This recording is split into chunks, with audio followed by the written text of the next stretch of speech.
ایک بڑے حادثے سے ہم سب دوچار ہوئے ہیں، اور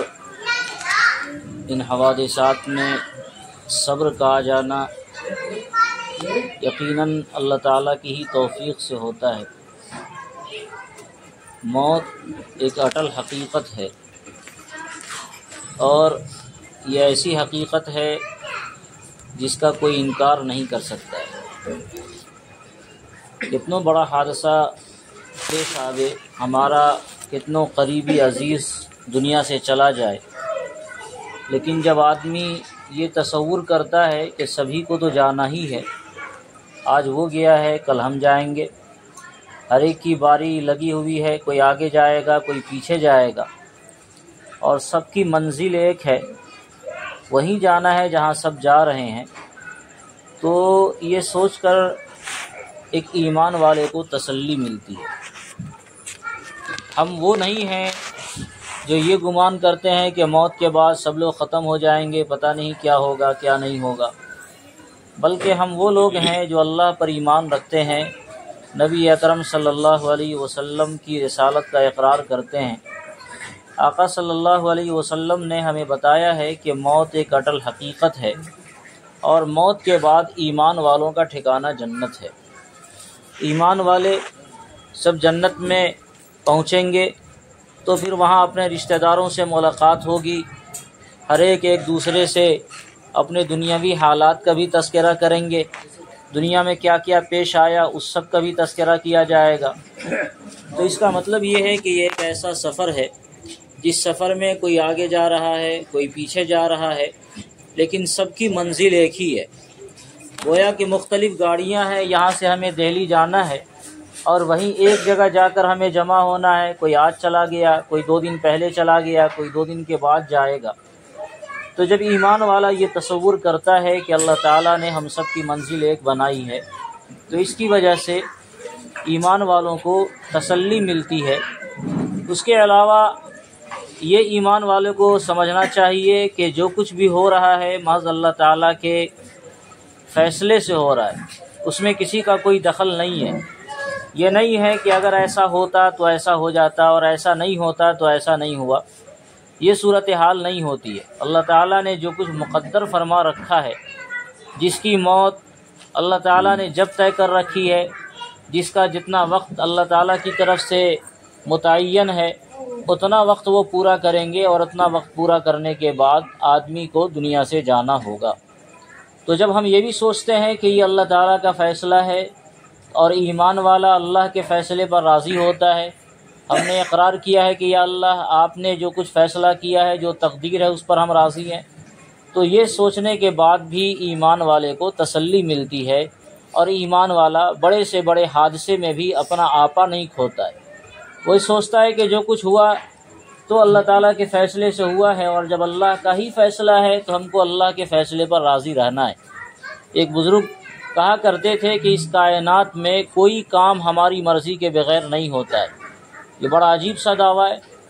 کہ زمین اور آسمان میں کوئی کام ہماری مرضی کے بغیر نہیں ہوتا ہے، بظاہر یہ ہے کہ اس کا مطلب آپ خدائی کا دعویٰ کر رہے ہیں۔ تو اس نے کہا نہیں، ایسی کوئی بات نہیں ہے، بلکہ صحیح بات یہ ہے کہ زمین اور آسمان کا سارا کام ہوتا ہے اللہ کی مرضی پر، اور ہم نے اپنی مرضی کو اللہ کی مرضی میں فنا کر دیا ہے، اور اللہ تعالیٰ سے ہم نے یہ کہہ دیا ہے کہ یا اللہ جو آپ کی مرضی ہوگی وہی ہماری مرضی ہوگی، اگر آپ یہ چاہتے ہیں تو ہم بھی یہی چاہتے ہیں۔ تو گویا جو کچھ بھی زمین آسمان میں ہو رہا ہے وہ اللہ کی مرضی سے ہو رہا ہے، اور اس بندے نے اپنی مرضی کو فنا کر دیا ہے اللہ کی مرضی میں، تو اس کا مطلب یہ ہوا کہ سارا کام ان کی مرضی سے ہوا، کیونکہ انہوں نے اپنی مرضی کو اللہ کی مرضی کے حوالے کیا۔ وہ ایک بزرگ تھے، ایک جگہ سیلاب آیا،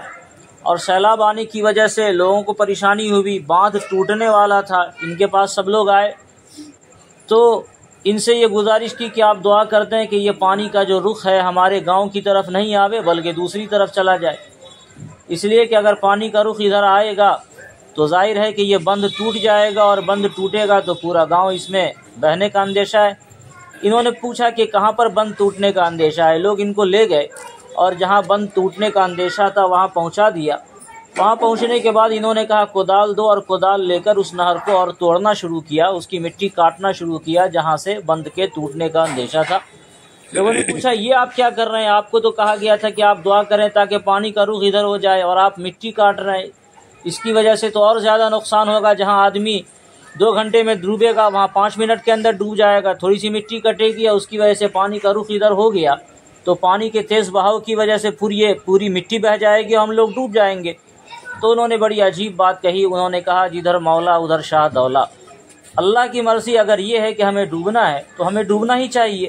اللہ کی مرضی کے خلاف ہم کوئی کام نہیں کر سکتے۔ اللہ کی جو مرضی ہے وہی ہماری بھی مرضی ہے، یہ ایمان والے کو ہونا چاہیے۔ اور ایمان والا جب اپنی مرضی کو اللہ تعالیٰ کی مرضی میں فنا کرتا ہے تو پھر اس کی وجہ سے ایمان والے کو تسلی ملتی ہے۔ بڑا سے بڑا حادثہ ہوا، لیکن اس حادثے میں آدمی غم کے اظہار کرنے کا اللہ رب العزت کی طرف سے جتنا ہمیں حکم دیا گیا ہے اتنا تو انسان استعمال کرتا ہے، لیکن اس کی وجہ سے آپے سے باہر نہیں ہوتا ہے، اپنے گریبان نہیں چاک کرتا ہے، اپنا سینہ نہیں کوٹتا ہے۔ جس طرح غیروں کے یہاں یہ صورتحال ہوتی ہے، خوب چیخو پکار کر لیا۔ پہلے زمانے میں تو چیخو پکار کے لیے باضابطہ کچھ عورتیں بھی کرائے پر لائی جاتی تھیں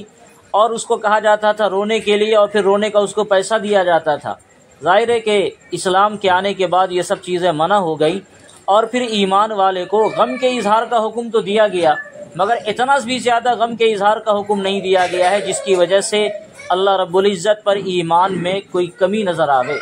غم کے اظہار کا حکم ہے۔ آقا صلی اللہ علیہ وسلم کے صاحبزادے کا انتقال ہوا تو آپ علیہ الصلاۃ والسلام کی آنکھوں سے آنسو بہہ رہے تھے۔ صحابہ کرام نے عرض کیا یا رسول اللہ یہ آنکھوں سے آنسو بہہ رہے ہیں، آپ تو تلقین فرماتے ہیں کہ اللہ کے فیصلے پر راضی رہنا ہے۔ تو گویا آپ نے اس وقت یہ تلقین فرمائی کہ یہ غم کا اظہار ہے اور اس سے اللہ تعالیٰ نے منع نہیں فرمایا۔ حضور علیہ الصلاۃ والسلام نے اس وقت اپنے صاحبزادے کو مخاطب کر کے فرمایا تھا کہ دل غمگین ہے اور آنکھوں سے آنسو بہہ رہے ہیں اور تمہاری جدائیگی پر ہم مغموم ہیں۔ تو اتنے غم کا اظہار اللہ تعالیٰ کی طرف سے اس کی اجازت ہے، حضور علیہ السلام سے ثابت ہے، آدمی کو اتنے غم کا اظہار کرنا چاہیے۔ لیکن غم کا ایسا اظہار کہ جس کی وجہ سے بے اطمینانی ہونے لگے، کیا ہو گیا، وہ تو ہونا ہی تھا، موت تو آنی ہی تھی۔ ہماری اور آپ کی موت اگر نہیں آوے اور پھر کوئی مر جائے تو پھر ہم روئیں؟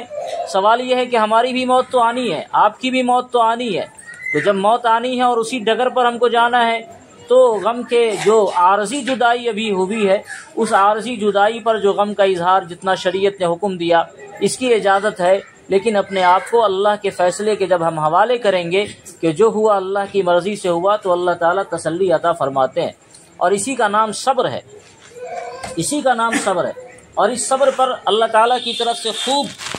نوازشات ہوتی ہے، خوب انعامات ہوتی ہے، ثواب بہت زیادہ ملتا ہے۔ ایک صحابیہ عورت کے بچے کا انتقال ہو گیا، وہ خوب رو دھو رہی تھی، حضور علیہ الصلاۃ والسلام کا ادھر سے گزر ہوا تو آپ علیہ السلام نے اس کو تسلی دی، اتنا کیوں روتی ہو؟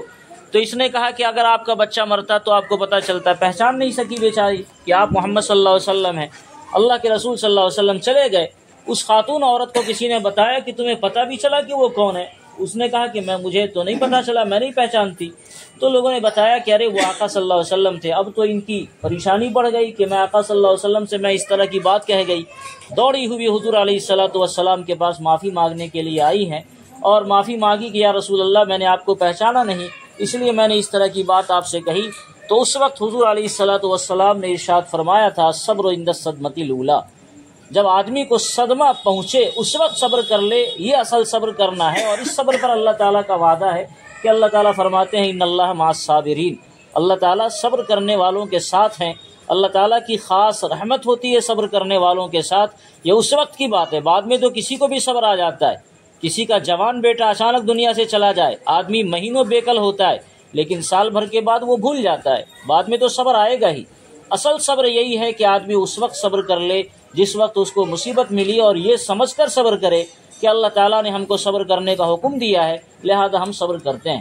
اس کے علاوہ ایمان والوں کو یہ بھی سوچنا چاہیے، اللہ تعالیٰ ایمان والوں پر کبھی کوئی ایسی بات آتی ہے جو ہماری نگاہوں میں مصیبت ہوتی ہے تو اللہ تعالیٰ اس کو ہلکا کر کے پیش کرتے ہیں۔ بہت سے لوگ وہ بھی ہوتے ہیں کہ جن کے باپ اچانک چلے گئے، جن کے خاندان کے لوگ جو ان کا قریبی ہے وہ اچانک چلا گیا، باہر کے وہ بھی اللہ تعالیٰ کا ایک فیصلہ ہے۔ لیکن عام طور سے انسان جب تسلی حاصل کرنا چاہے تو واقعات کو سیدھے رخ میں اگر دیکھے گا تو اس وقت اس کو تسلی ملتی ہے۔ حضرت مفتی شفیع صاحب رحمۃ اللہ علیہ اکابر دارالعلوم دیوبند میں سے ایک بڑے عالم ہیں، وہ فرمایا کرتے تھے کہ واقعات کو ہم لوگ الٹے رخ میں دیکھتے ہیں، اسی لیے کبھی کبھی پریشانی ہوتی ہے۔ سیدھے رخ میں آپ دیکھیے اور اس کے حالات پر غور کیجئے تو آپ کو تسلی ملے گی۔ ماموں کا انتقال ہوا، سالوں سے وہ بستر پر تھے، پریشانیوں کی زندگی گزار رہے تھے۔ آپ سوچیں اتنی پریشانیاں تھیں اور اللہ تعالیٰ نے ان پریشانیوں کی وجہ سے ان کے گناہوں کو معاف کیا ہے اور اب وہ پریشانی سے آزاد ہو گئے، تو یہ رونے کا نہیں، یہ باضابطہ خوش ہونے کا مقام ہے کہ اللہ تعالیٰ نے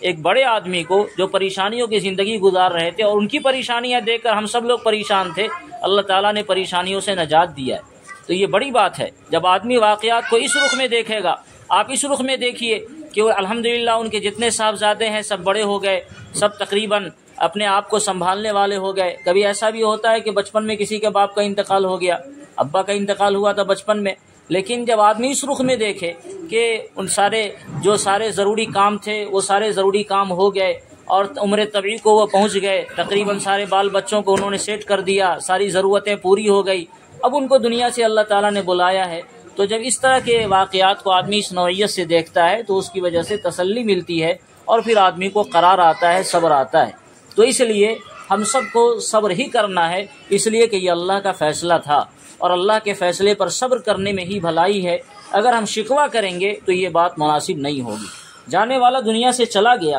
لیکن وہ پیغام دیتا ہے کہ آپ کو اور ہمیں بھی جانا ہے، اس لیے ایمان والوں کی ذمہ داری ہے کہ ایمان والا اپنے جانے والے کے جانے کا ہر وقت خیال رکھے اور اپنا محاسبہ کرے کہ ہمیں بھی جانا ہے،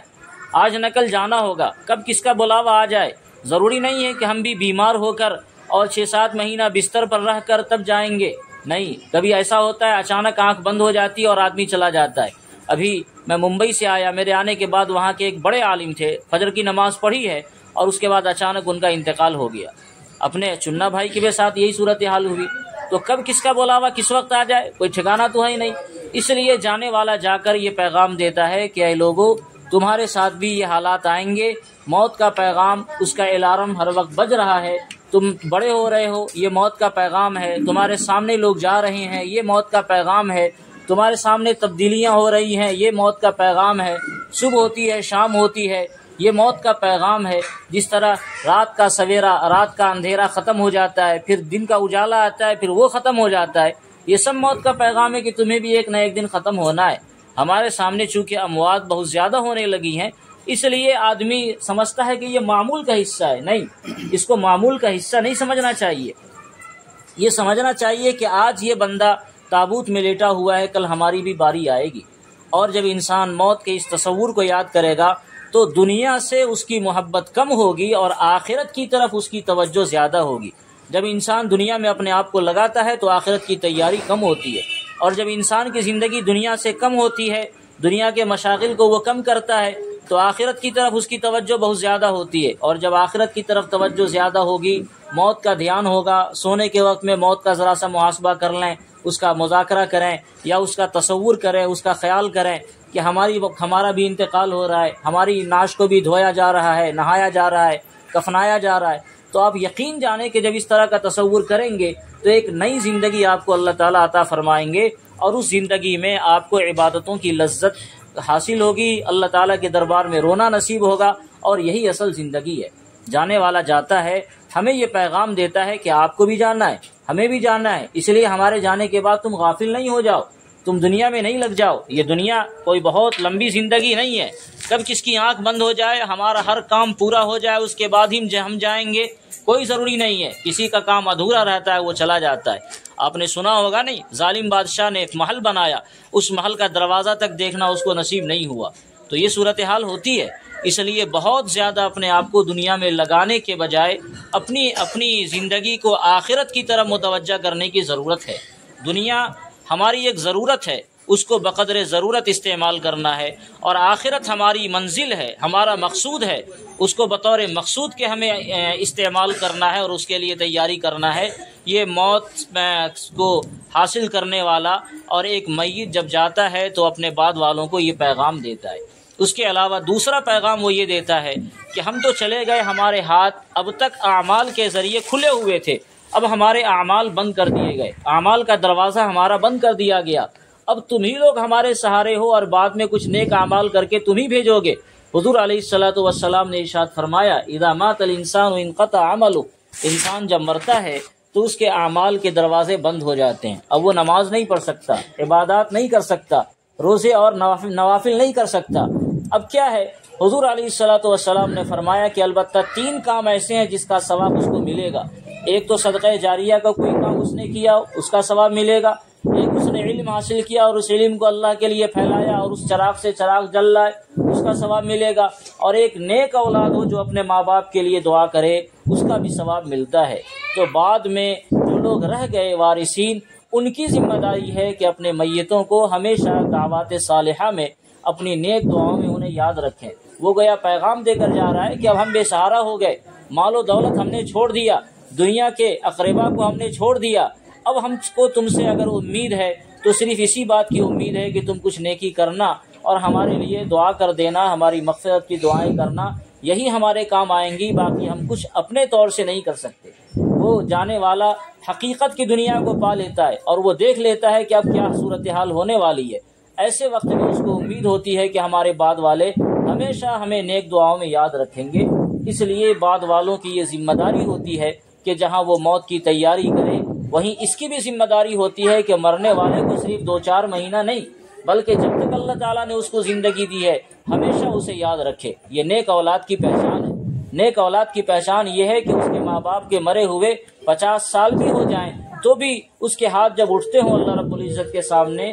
تو وہ کہتا ہو رب ارحمہما کما ربیانی صغیرا، میرے پروردگار میرے ماں باپ پر ایسی ہی رحم فرما جیسے انہوں نے بچپن میں ہم پر رحم فرمایا تھا۔ اس لیے ہم سب کی یہ ذمہ داری ہے کہ اپنے جانے والوں کو اپنے دعاؤں میں نہیں بھولیں۔ حادثہ یقیناً بڑا ہے لیکن اللہ رب العزت ہی اس میں تسلی دینے والے ہیں، صبر عطا فرمانے والے ہیں۔ دعا فرمائیے کہ ماموں کی اللہ تعالیٰ مغفرت فرمائے، منکر نکیر کا سوال کا ابھی سامنا ہوگا، اللہ تعالیٰ اس میں انہیں ثابت قدم فرمائے، اللہ تعالیٰ ان کی قبر کو نور سے منور فرماوے اور ان کے سیئات کو اللہ تعالیٰ حسنات سے مبدل فرمائے اور ان کے پسماندگان کو اللہ تعالیٰ صبر جمیل عطا فرماوے۔ ان کے صاحبزادوں میں ظاہر ہے 2 بنیادی دو ہی صاحبزادے ہیں، اس میں ماسٹر صاحب کی ذمہ داری بڑی ہوتی ہے۔ ماسٹر صاحب کی ذمہ داری ہے کہ وہ اپنے گھرانے کو اب لے کر اسی طرح چلیں جس طرح ان کے والد صاحب لے کر چلتے تھے، یہ نہیں کہ بڑے ہونے کے ناطے اپنا وہ الگ ہو گئے اور پھر ان کے بھائیوں کا اور ان کی بہنوں کا بس اللہ حافظ ہے، یہ صورتحال نہیں ہونی چاہیے۔ آپ کو اللہ تعالیٰ نے ذمہ دار بنایا ہے تو ذمہ داری کو نبھانا ہے اس وقت تک جب تک آپ کے بھائی بہنوں کو یہ لگے کہ آپ کی ضرورت ہے، اس وقت تک آپ کو ذمہ داری نبھانی ہے۔ کبھی کبھی ایسا ہوگا کہ آپ کے ساتھ حالات آئیں گے، آپ کو لگے گا کہ آپ کا چھوٹا بھائی آپ کی بات نہیں مان رہا ہے، آپ کی بہنیں آپ کی بات نہیں مان رہی ہیں، تو ایسے حالات میں بددل ہونے کی ضرورت نہیں ہے، بلکہ ان کو چھوٹا سمجھ کر انہیں معاف کر کے لاڈ اور پیار کے ساتھ ان کو ساتھ لے کر زندگی گزارنے کی ضرورت ہے۔ جب آپ ایسا کریں گے اجتماعیت باقی رہے گی، اور اجتماعیت باقی رہے گی تو اللہ تعالیٰ کی مدد اور اس کی رحمت کا نزول اس گھر پر ہوتا رہے گا۔ اللہ تعالیٰ